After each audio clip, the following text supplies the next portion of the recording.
All I can say or think right now is wow, just wow. There was some regular Tesla news today and a really nice article about Dojo, but my plan is to cover that tomorrow. Today, I have to say, unfortunately, it feels like we do need to spend some time talking about what just happened. Today's events could certainly be a trajectory altering scenario for the next few years for Elon, for Tesla, for all of his companies, for politics on a large scale. And I'm not saying this because I think Tesla's in trouble, but because there is a world where Trump and this administration give Elon and his companies the cold shoulder and actively try to make life harder for him, including Tesla. Now, halfway through today, I thought this would be mostly noise, but things really took a turn for the worse and escalated quite quickly. And I want to make sure to run through everything that was said by Elon and Trump for anybody that missed all of the fireworks today, because a lot was said. And as always, at the end of the day, I do want you guys to come to your own conclusions based on what was said and how it was said and all of the context. And sure, I'll share my opinion here and there and try to give my initial reaction and my gut take to all of this, but I have to say it's kind of hard to tell how all of this is going to play out. Is it going to escalate further? Do we get a de-escalation as soon as tomorrow? You know, how hurt is Trump really? How petty is he going to be going forward? There's just a lot of unanswered questions that obviously nobody knows. And you guys know I don't enjoy politics. I really don't identify permanently with either side, but what was said today may actually bring about some material changes to how the markets were expecting things to go for Tesla. And the stock sitting at $278, making for a 16% red day, including after hours, would confirm that. There are so many implications this could have, from midterms to lawsuits and so forth. And it does feel like the fallout may not be over and other things may be coming out in the days and weeks ahead. Because frankly, we have to ask ourselves, do we think we get to this point only over the spending on this one bill? It's certainly possible, but who knows? Maybe some things were said behind closed doors that we just haven't heard yet. And I have to say, if this nuke going off somehow is the beginning of a third political party for the millions of Americans that feel unrepresented by either party right now, that could of course be a great thing for the country long term. Now, I still think the path to that is incredibly hard, but if there ever was a time for it to happen, it really does feel like it right now. The only thing I do want to say from the jump, in my opinion, there is no chance that this is some game of 4D chess that Elon and Trump are playing, all of this being pre-planned as some are suggesting. And hey, everybody loves a good conspiracy, but this is not one in my opinion. It really just feels like it's two men hashing it out in public with differing viewpoints. And guys, let's be serious. Do we really think that Elon, that we know and love, would really waste time coming up with some elaborate 4D chess scheme like this? He doesn't have time for games, and flat out, I just feel like there's no coming back from the Epstein call out. It's like, do you really think that was needed for part of their elaborate plan? I mean, come on now, I just find it all ridiculous. The way I see it, Elon passionately shared his frustration with the bill after months of long nights working on Doge, supporting an administration that ran on fiscal responsibility. We know Elon spent hundreds of millions of dollars to get Trump elected on this very premise, that he will do what he can to help balance the budget. So Elon had a bit of buyer's remorse, and from his viewpoint, that makes complete sense. Then Trump was likely taken aback by the way that Elon called this out, and Trump responded, and in that he had some lies and threats toward Elon, which I think is where the line was crossed because it ultimately made it feel more personal. And we know Elon is not going to respond well to that, and Elon decided it was time to go full send. Now, even if you disagree with Elon's antics and how he went about it, it's tough to argue with his main point that deficit spending could very well be an existential threat. And of course, it would have been so much better for everyone's portfolios if these two just got on the the phone and hashed all of this out behind closed doors. Elon and Trump maintaining a quality relationship would have been more enjoyable, not just for Tesla, but for America and really the world. But Elon is a man of principle, and Trump does not do well with people disagreeing with him. And many of you out there predicted this breakup would come, so here are your flowers. I was optimistic they were aligned enough to make it last, but now what's done is done. And the unfortunate truth is Trump is likely going to make everybody in his administration pick a side, so again, this is likely to be a developing story for at least a few more days,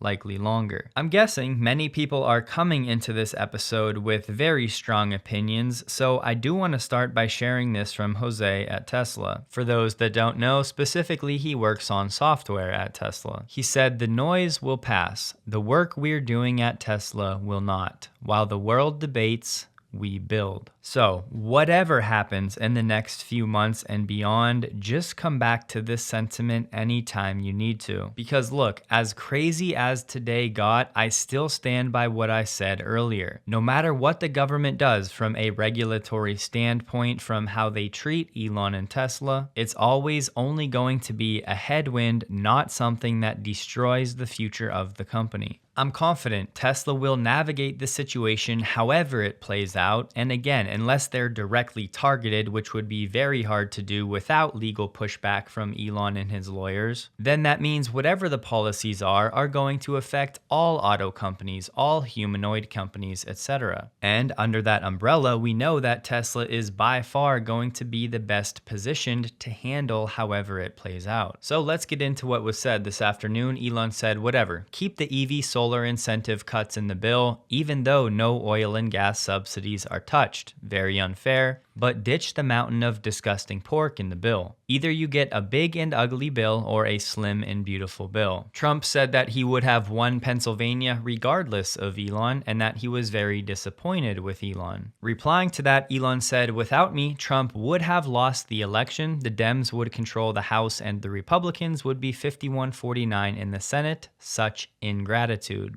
And don't worry, we'll come back to this second portion of what Trump said. As expected, Laura Loomer said, "I know lawmakers who are asking if they should side with Trump or Elon. I've been on the Hill all day and it's all anyone is talking about." Elon replied to her saying, "Some food for thought as they ponder this question. Trump has 3.5 years left as president, but I'll be around for 40 plus years. And yes, I certainly hope so, and I really hope that Elon increases his security after things that were said today." And then things went south. Elon said, "Time to drop the really big bomb. Trump is in the Epstein files. That's the real reason they have not been made public. Have a nice day, DJT." Now, I will say I don't think it's surprising that Trump was in the files, but exactly why he's in the files is the big question. And we won't get into it, but yes, I'll just say this brings up questions like how long Elon knew this and why he waited until now to share it, and what more does he actually know? And if there was something in there about Trump and his involvement that would have taken him down,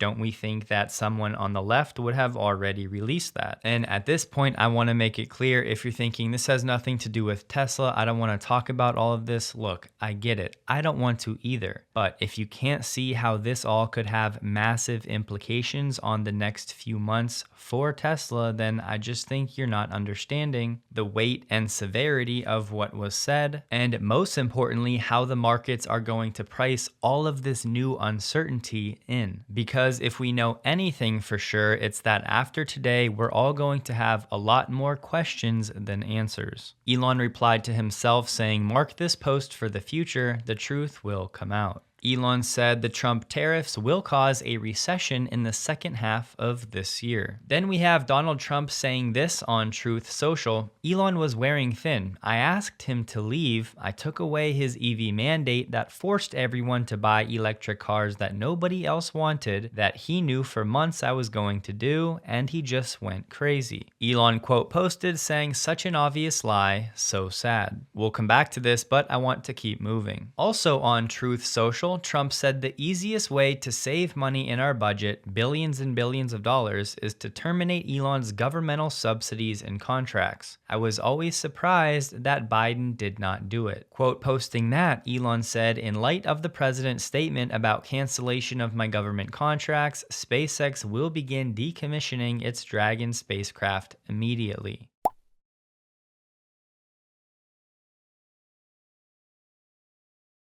Somehow things went even further south. Elon shared a post saying, the president versus Elon. Who wins? My money's on Elon. Trump should be impeached and JD Vance should replace him. Elon quote posted that saying yes, which yes, I think is fair to interpret as Elon saying yes, Trump should be impeached. Now sure, if you want to make the argument it's just Elon saying yes that he's going to win this battle, be my guest. But that's not where I'm landing. Elon shared a poll. Is it time to create a new political party in America that actually represents the 80% in the middle? Of over 2.6 million votes, 81% have said yes so far. And back to what Trump said about Elon. But I'm very disappointed because Elon knew the inner workings of this bill better than almost anybody sitting here, better than you people. He knew everything about it. He had no problem with it. All of a sudden he had a problem.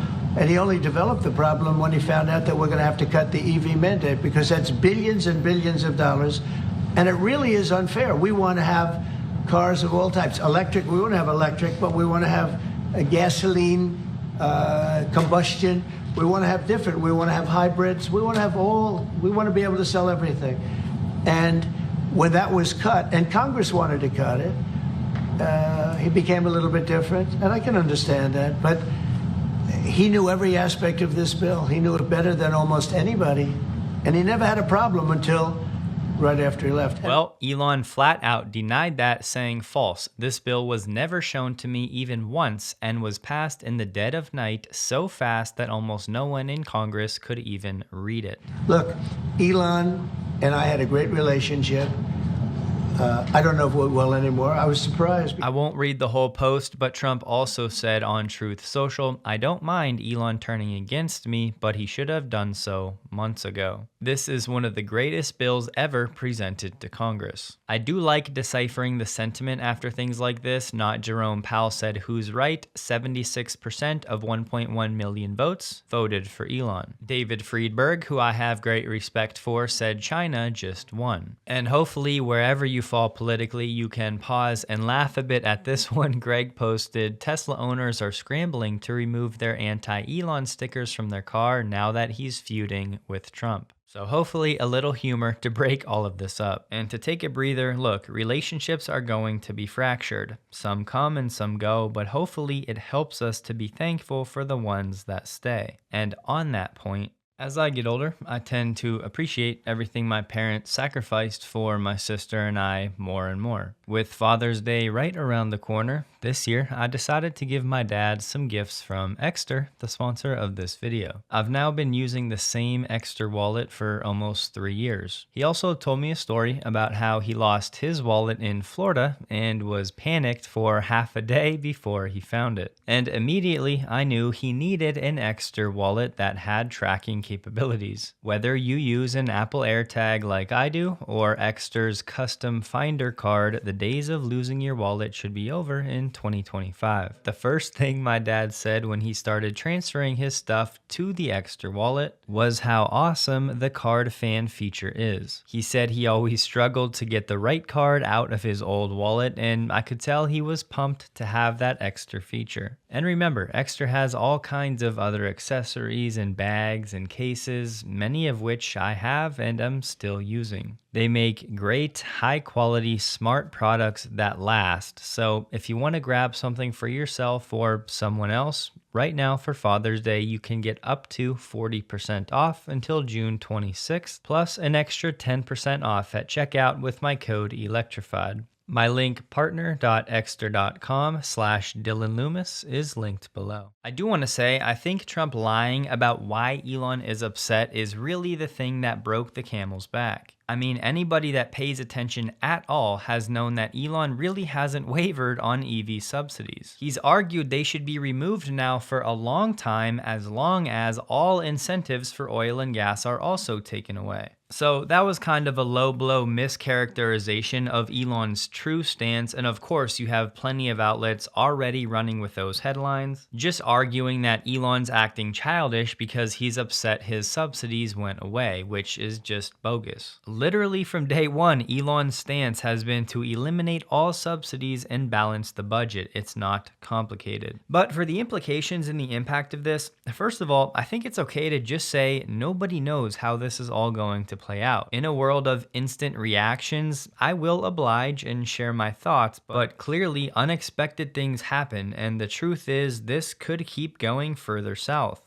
Either way, I would be prepared for more pain ahead for Tesla stock. I'm not predicting it per se, but I would be ready for the markets to sell off Tesla until there's more certainty about how far this is going to go. But we have to ask the fundamental question, why is it going lower? Is there any tangible reason, anything we can link to fundamentals that's not just uncertainty about what all of this means? Because remember, for Tesla, most of the auto and energy incentives were likely already being removed before all of this. There was small hope that something would change in the bill, and sure, now a reversal of any of that does feel very unlikely. But Trump's threat, if he follows through with terminating Elon's contracts and subsidies, that would arguably hurt SpaceX more than Tesla. Again, because Tesla's subsidies were already going away. So how else could this hurt Tesla? The big one is the federal framework for autonomous vehicles. In my eyes, that would be the main way, and while the chances of that happening feel higher than they were yesterday, I'm still not ready to say I think that's going to happen. However, if the wind starts blowing that way and reports come out about talks of killing that federal framework, that is going to be bad. Flat out, there's no way around it. Not just for the stock, but for Tesla's FSD rollout as well. And no, not that it won't happen eventually, but it would take a lot longer. And if Trump wants to be petty here, then hey, it's a real risk that that happens. And after today, it really would not surprise me. And I just keep getting stuck on the Epstein list because at that point, both of them got personal, and I'm not sure there's any coming back from this. Of course, barring some divine intervention. On the car sales front, we've already talked about how the results just aren't that significant anymore, but I wanted to touch on it because I see enough people saying that Elon has now upset both political parties. And on the fringes, sure, I'll grant you that. But I'm very confident it really is just that. It's the people on the fringes. So even if hypothetically Tesla were to lose 10% of sales from people that now don't like Elon for whatever reason after today, it really still is not the end of the world. And I would argue Elon may have even won some people on the left back. He may have won some moderates over, proving to everybody that he's not owned by any political party. And I have to say personally, among all of this, that's probably one of the most refreshing storylines of this whole saga. I so desperately think we need more of this, people thinking not in terms of how to align with their own party, but just how to think from first principles. And further, we know some on the left really do hate Trump, and this could be a situation where some of that group maybe does warm up to Elon and Tesla again for Elon attacking Trump like this. But still, I think most consumers, 80% or so, just buy the best products. And yes, we definitely need more EV education, but I really am not concerned about this situation dramatically altering Tesla's sales throughout this year. And yes, Tesla's profitability will take a material hit both on the auto and energy side if this bill is actually passed. But as I've been saying, we and the markets have now known this for some time. So fundamentally, nothing has changed for Tesla yet from today's interactions. It really is all just uncertainty about what could happen given the magnitude of these comments. Again, the main thing being that federal autonomous framework being canceled. And as I've said, Trump would have to stoop pretty low to do that because remember, there are many other people involved in this industry outside of just Elon and Tesla. And that federal framework is such a no-brainer for everyone involved that it would be blatantly obvious that if that was canceled, it was only retaliation against Elon. So look, for now, I would say we really do just need to sit tight and see what happens next. Will the situation escalate or de-escalate from here is the main question. For whatever it's worth, I'm personally not changing anything with my strategy. I'm still just buy and hold, and I still go back to Jose's post. Tesla is going to navigate whatever the regulatory setup is better than any other company. It may just be the case that Tesla has more headwinds and less tailwinds for the next few years, but that's never stopped them before, and it's not going to now either. But of course, it would be very disappointing if this administration turns on Tesla and Elon, and I am now expecting a lot of uncertainty and fear around Tesla for a bit. And you should know by now that hedge funds and short sellers are going to be looking to capitalize on the increased volatility. So yeah, there could be more pain ahead until all of the dust settles. So if you made it through this whole episode, I do want to say thank you. I know these episodes are not fun. They're really not fun for me to make because I really do want Electrified to be a peaceful place where you can all watch and be informed and hopefully learn something new every now and then as we all follow one of the most exciting companies on the planet.